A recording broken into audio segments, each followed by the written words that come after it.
झारखंड विधानसभा चुनाव से पहले कल्पना सोरेन ने बड़ा आरोप लगाया है केंद्र के ऊपर। बीजेपी झारखंड को गरीब बना करके रखना चाहती है, यहाँ के युवाओं को प्रतिभा को आगे नहीं जाने देना चाहती है और यहाँ के लोगों को जो सुविधाएं उपलब्ध होनी चाहिए केंद्र सरकार के तरफ से, उस पर जो है केंद्र सरकार सौतेली माँ की तरह जो है व्यवहार करती है।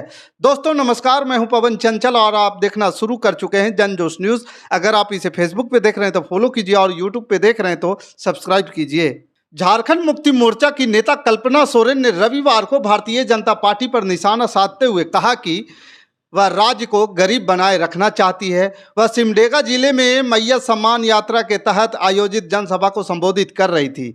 इसी समय उन्होंने आरोप लगाया कि केंद्र की भाजपा सरकार झारखंड को धन देने के मामले में सौतेली मां की तरह व्यवहार करती है। उन्होंने दावा किया कि झारखंड की हॉकी जैसे खेलों में विशिष्ट पहचान है, राज्य में प्रतिभाओं का भंडार है, लेकिन जब केंद्र द्वारा खेलो इंडिया के तहत धन मुहैया कराने का समय आता है तो झारखंड सबसे निचले पायदान पर होता है।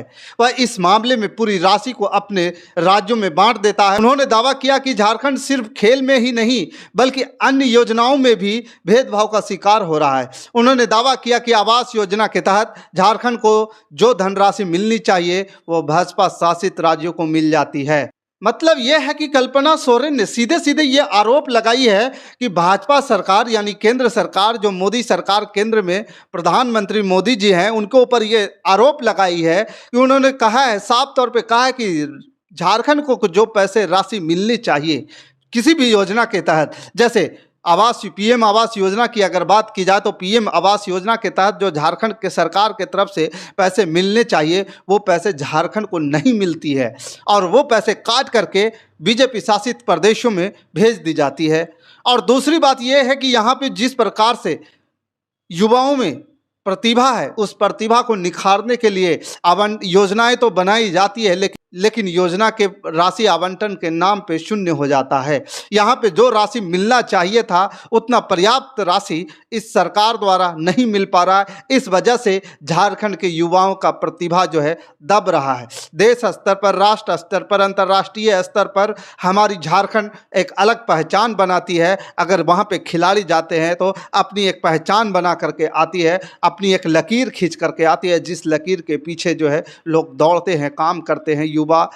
उस लकीर के पीछे युवा अपनी प्रतिभा को, उस लकीर के प्रति युवा अपनी प्रतिभा को और आगे बढ़ाने के लिए मेहनत करते हैं। लेकिन केंद्र सरकार जो है सौतेली माता की व्यवहार कर रही है, सौतेला बेटा जैसा व्यवहार किया जा रहा है हमारे झारखंड के साथ। और झारखंड के साथ इस तरह का रवैया जो है झारखंड की जनता कभी बर्दाश्त नहीं करेगी।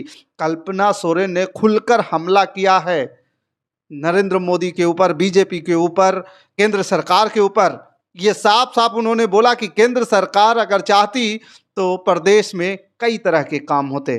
केंद्र सरकार सिर्फ झारखंड से, खदानों से पैसा वसूलती है, टैक्स वसूलती है, और जब अपना अधिकार झारखंड मांगने जाता है तो हेमंत सोरेन को जेल में डाल दिया जाता है। कल्पना सोरेन ने यह भी कहा कि वे नहीं चाहती कि झारखंड के लोग शिक्षित हो, खेल कूद में आगे बढ़े। वे चाहते हैं कि झारखंड हमेशा गरीब ही रहे। उन्होंने दावा किया कि केंद्र केवल झारखंड के खनिज संसाधन चाहता है, लेकिन जब मुख्यमंत्री हेमंत सोरेन ने केंद्र से राज्य के 1.36 लाख करोड़ रुपए यानी कि कोयला रॉयल्टी बकाया मांगते हैं तो उन्हें जेल भेज दिया जाता है। कल्पना सोरेन ने कहा कि राज्य की जनता ने 2019 में भाजपा को मकबूल जवाब दिया था और आगामी विधानसभा चुनाव में वैसा ही जवाब मिलेगा। जिस प्रकार से झारखंड में चुनाव की आवो हवा बह रही है, जिस प्रकार से झारखंड में ये कल्पना सोरेन खुल करके बैटिंग कर रही है, फ्रंट से बैटिंग कर रही है, ओपनिंग बैटिंग कर रही है, उस प्रकार से बीजेपी के पास कोई भी ऐसा बॉलर और बैट्समैन नहीं है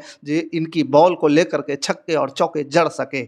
कल्पना सोरेन एक से एक सवाल जो है खड़ी करते हुए नजर आ रही है। वहीं झारखंड बीजेपी आपसी मतभेद में उलझा हुआ है, एक दूसरे की टांग खींचने में लगा हुआ है। अगर झारखंड बीजेपी की बात करें तो झारखंड बीजेपी की आज के डेट में स्थिति ऐसी है कि हर नेता चाहता है कि अव्वल दर्जे का नेता मैं बनूं, और इतने सारे वहां पे बड़े चेहरे का नेता हो गए हैं। चंपई सोरेन हो गए, बाबूलाल मरांडी हो गए, बहुत सारे नेता, अर्जुन मुंडा हो गए, अमर बावरी हो गए, नागेंद्र त्रिपाठी हो गए, अन्नपूर्णा देवी हो गई।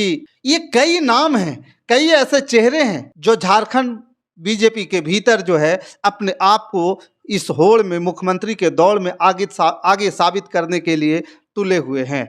और यही वजह है कि मुख्यमंत्री पद के चेहरा बनने के लिए, मुख्यमंत्री पद के दावेदारी के लिए झारखंड बीजेपी में एकदम से तहस नहस हुआ भगदड़ की स्थिति बना हुआ है, एक अजीब सा माहौल बना हुआ है। लेकिन उसका फायदा जो है अभी कल्पना सोरेन, झामुमो के नेता जो है बखूबी उठाते हुए नजर आ रही है।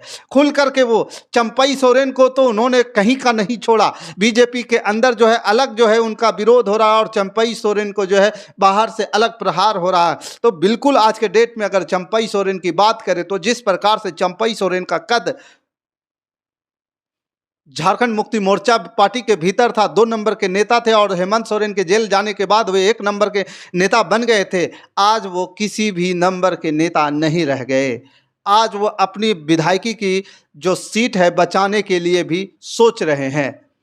तो इस प्रकार से कल्पना सोरेन ने बीजेपी को झारखंड में इस तरह उस जगह ले जाकर के खड़ा कर दिया है कि झारखंड बीजेपी अब अपने आप को खड़ा होने के लिए सोच रही है। जिस प्रकार से वहां पे नरेंद्र मोदी को, बीजेपी को घेरा जा रहा है, केंद्र सरकार को घेरा जा रहा है, ये कल्पना सोरेन साफ सुथरे शब्दों में बोल रही है कि केंद्र सरकार झारखंड के साथ दुर्व्यवहार कर रही है, सौतेले माता की तरह व्यवहार कर रही है। केंद्र सरकार यहाँ के किसानों को, युवाओं को, प्रतिभा को निखारने के लिए, रोजगार को बढ़ाने के लिए यहाँ से सिर्फ खदानों की पैसे वसूल करती है और उसके बाद हमारी जो टैक्स, हमारा हिस्सा होता है, झारखंड का जो हिस्सा होता है वो नहीं मिलता है। तो हम विकास कैसे कर पाएंगे? झारखंड में अगर कुछ विकास करना हो तो केंद्र को भी उतना ही मदद करना पड़ेगा। जो हमारा अधिकार है, जो हमारा हिस्सा है, हमारे हिस्से के पैसे अगर झारखंड से ले जाकर के केंद्र सरकार किसी अन्य राज्य को देगी तो हमें कभी बर्दाश्त नहीं होगा। और इसके लिए जो है झारखंड की जनता को उन्होंने गुहार लगाया, झारखंड की जनता से उन्हें अपील किया है और कहा है, बोली है कि आप इसको 2019 के माफिक जो है माकूल जवाब 2024 में भी दीजिएगा। जिस प्रकार से बीजेपी हमारे साथ षड्यंत्र कर रही है उसका जवाब और सिर्फ चुनाव है और चुनाव में आप अपना बटन दबा करके दे सकते हैं। तो इन तमाम तरह के सवालों के साथ जो है कल्पना सोरेन, जेएमएम की नेता, झारखंड के चुनावी मैदान में कमर कस करके कूद चुकी है और सियासी गलियारों में आज जो है कल्पना सोरेन के जवाब देने के लिए कोई भी बीजेपी के नेता आगे नहीं बढ़ रहे। यहाँ तक की बात की जा रही थी कि अन्नपूर्णा देवी भी कई बार जो है इसको कटाक्ष करेगी, वार पलटवार करेगी, लेकिन यहाँ अन्नपूर्णा देवी भी बैकफुट पे दिख रही है। तो ये तमाम तरह के जो सवाल हैं खड़े हो रहे हैं बीजेपी के प्रति और झारखंड मुक्ति मोर्चा के प्रति, उस पर आपका क्या विचार है? आप हमें कमेंट कर जरूर बताइएगा। हमारे साथ बने रहने के लिए धन्यवाद। जय हिंद, जय भारत।